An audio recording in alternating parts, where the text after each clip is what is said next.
کہتے ہمیں گیا جبکہ مسجد اور گھر کا دروازہ ساتھ ساتھ تھا، 2 قدم پہ تھا. بہت وقت لگ گیا. مسجد سے نکلی، زمین پہ بیٹھ گئیں. ساتھ موجود خواتین نے سہارا دے کے اٹھایا، اٹھ کے 1 قدم چلی، پھر زمین پہ بیٹھ گئیں. پھر ام ایمن نے پوچھا، بی بی چل کیوں نہیں رہی آپ؟ فرماتی ہیں ام ایمن، میرے جسم سے طاقت ختم ہو گئی ہے، میرے جسم کی طاقت ختم ہو گئی ہے. یہ کون سا زخم تھا؟ یہ کس نے لگایا تھا؟ اور پھر جب یہ مختصر سا فاصلہ بہت طویل وقت میں طے کر کے جب گھر پہنچی، پس در علی علیہ السلام منتظر تھے گھر کے اندر. جب سیدہ گھر میں تشریف لے گئیں، صحن میں وہیں پر ریت پر بیٹھ گئیں اور فریاد کی. اور اس فریاد میں ایک جملہ کہا جس نے علی کو رلا دیا.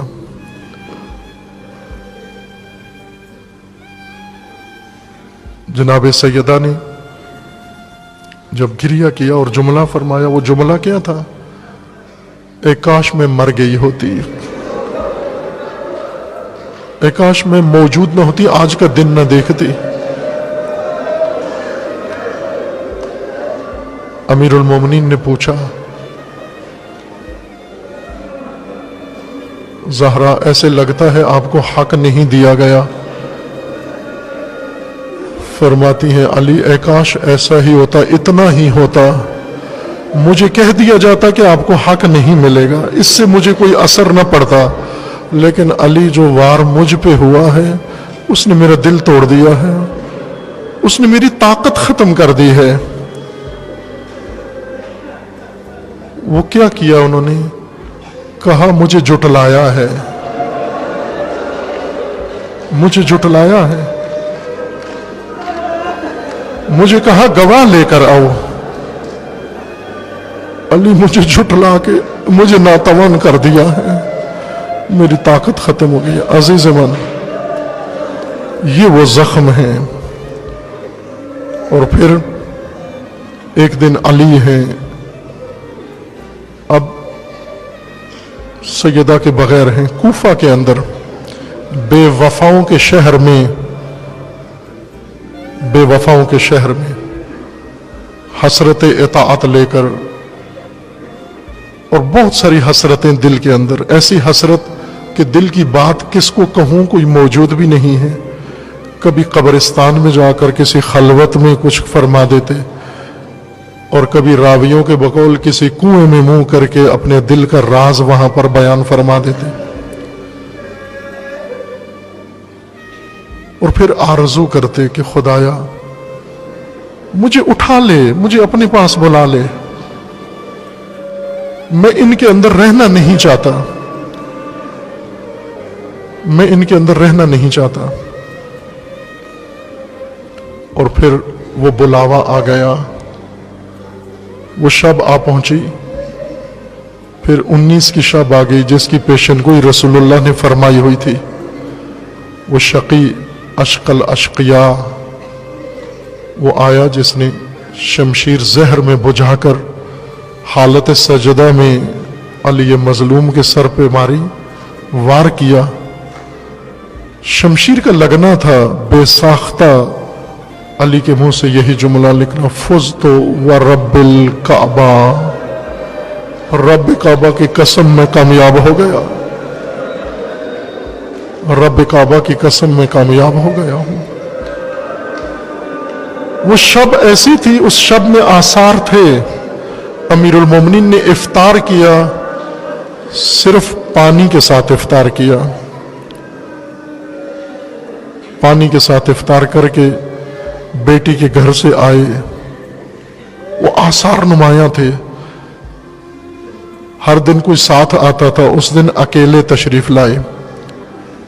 شب سے گویا تیاریاں ہیں علی کی اپنے پروردگار کی بارگاہ میں جانے کے لیے، اور اسی اہتمام کے ساتھ آئے. مسجد میں آ کے دیکھا لوگ سو رہے ہیں،